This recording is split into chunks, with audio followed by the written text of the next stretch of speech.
হরে কৃষ্ণ। রাধে রাধে। মৌমিতা পরিবারে আপনাদেরকে জানাই অনেক অনেক শুভেচ্ছা ও অভিনন্দন। আজকের আলোচ্য বিষয়টি হচ্ছে শিবরাত্রির ব্রত কথা। শ্রোতা বন্ধুরা, আজকের এই ব্রত কথা আপনারা প্রথম থেকে শেষ পর্যন্ত মনোযোগ সহকারে শ্রবণ করুন। আপনাদের কিন্তু অনেক ভালো লাগবে। ফাল্গুন মাসের কৃষ্ণপক্ষের চতুর্দশ তিথি হিন্দু ধর্মে এক বিশেষ তাৎপর্য বহন করে। এই তিথিতেই পালিত হয় শিবরাত্রি, যা শুধু একটি ব্রত নয়, বরং বিশ্বাস, ভক্তি, আত্মসংযম এবং আত্মশুদ্ধির এক মহান উপলক্ষ। বলা হয়, বছরের সব রাত্রির মধ্যে এই রাত্রি সবচেয়ে অন্ধকার, সবচেয়ে নিস্তব্ধ এবং একই সঙ্গে সবচেয়ে পবিত্র। এই গভীর অন্ধকার রাত্রির মধ্যেই ভক্তরা খুঁজে পান আলোর পথ, ঈশ্বর শিবের আশ্রয়। প্রাচীন শাস্ত্র ও পুরাণে শিবরাত্রিকে সব ব্রতের মধ্যে শ্রেষ্ঠ বলা হয়েছে, কারণ এই ব্রত কেবল বাইরের আচার নয়, বরং অন্তরের পরিবর্তন, পাপ মোচন এবং মুক্তির প্রতীক। শিবরাত্রির ব্রতের প্রস্তুতি শুরু হয় আগের দিন থেকে। ভক্তরা সেই দিন নিরামিষ আহার করেন, ইন্দ্রিয় সংযম পালন করেন এবং মনকে ব্রতের জন্য প্রস্তুত করেন। ব্রতের দিন অধিকাংশ ভক্তই উপবাস পালন করেন। কেউ সম্পূর্ণ নিরাহারে থাকেন, কেউ বা ফলাহার গ্রহণ করেন। সারাদিন শিবের নাম জপ, ধ্যান ও ভক্তির মধ্যে কাটিয়ে রাত্রিবেলা শুরু হয় মূল পূজা।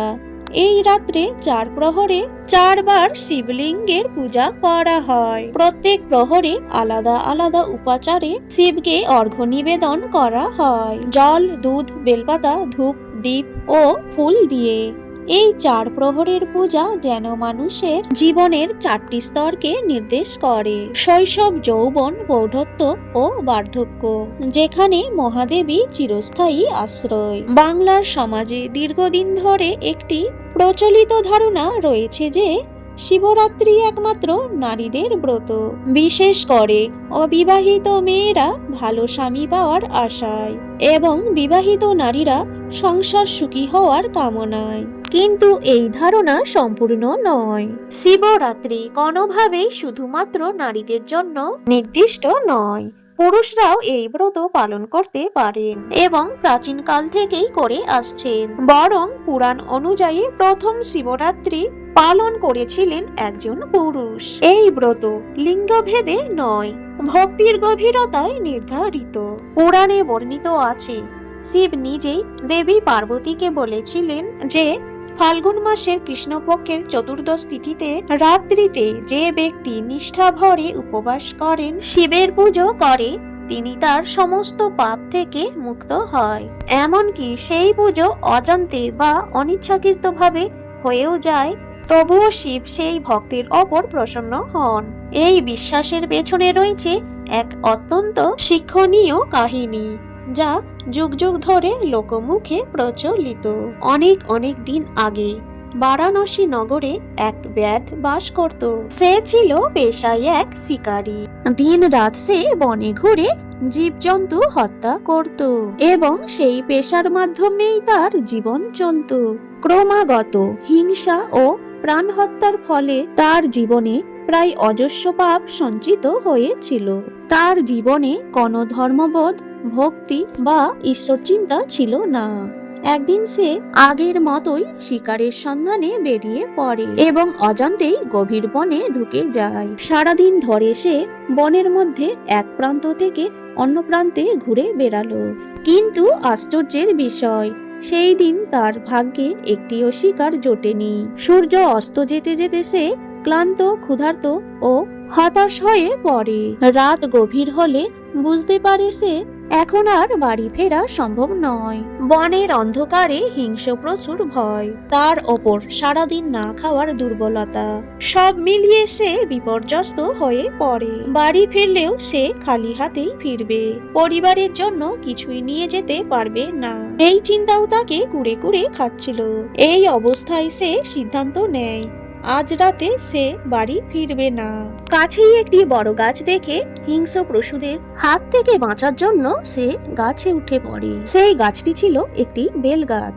গাছের নিচে বহুকাল ধরে পড়ে থাকা একটি শিবলিঙ্গ ছিল, যা ব্যাধির চোখে পড়েনি। সারাদিনের ব্যর্থতা, ক্ষুধা ও ক্লান্তিতে অজান্তেই তার চোখ দিয়ে জল গড়িয়ে পড়ছিল। সেই অশ্রু গাছের নিচে পড়ে থাকা শিবলিঙ্গের ওপর পড়ে।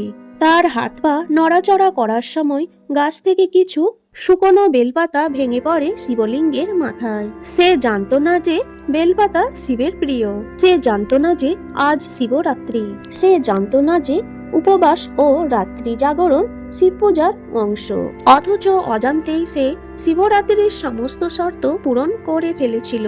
সারাদিন উপবাস, সারা রাত জাগরণ, শিবলিঙ্গে জল ও বেলপাতা অর্পণ। এইভাবেই সেই মহাপাপী ব্যাধ অজান্তেই শিবরাত্রি পালন করেছিল।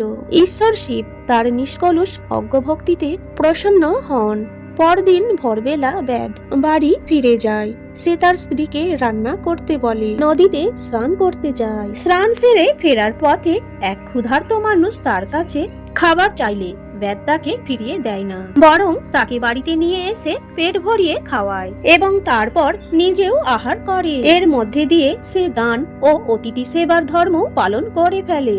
এইভাবে অজান্তে তার শিবরাত্রি ব্রত সম্পূর্ণতা লাভ করে। কিছুদিন পর ব্যাধের মৃত্যুকাল উপস্থিত হয়। যমদূতেরা তাকে নিয়ে যেতে আসে, কিন্তু তারা বিস্মিত হয় যখন শিবের পাঠানো দূতেরা এসে তাদের পথ রোধ করে। শিবদূতেদের সঙ্গে যমদূতেদের তীব্র সংঘর্ষ হয় এবং শেষ পর্যন্ত যমদূতেরা পরাজিত হয়ে শিবদূতেদের অনুসরণ করে কৈলাসে পৌঁছে যায়। কৈলাসের দ্বারে পাহারায় থাকা নন্দী তাদের জানিয়ে দেয়, সে যদিও ব্যাধ ছিল, মহাপাপী, কিন্তু শিবরাত্রি ব্রত পালনের ফলে তার সমস্ত পাপ ধুয়ে গেছে।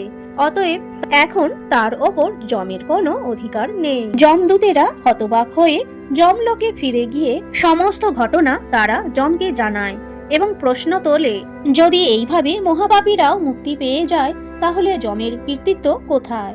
তখন যম তাদের শান্ত করে বোঝান যে ব্যক্তি শিব বা বিষ্ণুর ভক্ত, যে ব্যক্তি শিবরাত্রি ব্রত পালন করে কিংবা বারাণসীতে দেহত্যাগ করে, তার ওপর যমের কোনো অধিকার থাকে না। এই কথা শুনে যমদূতেরা নীরব হয়ে যায়। এই কাহিনীর মধ্য দিয়ে শিবরাত্রির ব্রত মাহাত্ম্য স্পষ্ট হয়ে ওঠে। এখানে বাইরের পবিত্রতার চেয়ে অন্তরের ভক্তির গুরুত্ব বেশি। জেনে বা না জেনে, ইচ্ছাকৃত বা অনিচ্ছাকৃত, যদি ভক্তি সত্য হয় শিব তাকে গ্রহণ করেন। হর হর মহাদেব। আজকের এই ব্রত কথাটি এখানেই শেষ হলো। এই ব্রত কথাটি শ্রবণে আপনার যদি মন ছুঁয়ে যায়, অবশ্যই ভিডিওটিতে একটি লাইক এবং মহাদেবের অশেষ কৃপা পেতে কমেন্ট বক্সে লিখুন হর হর মহাদেব। সকলেই ভালো থাকবেন, সুস্থ থাকবেন।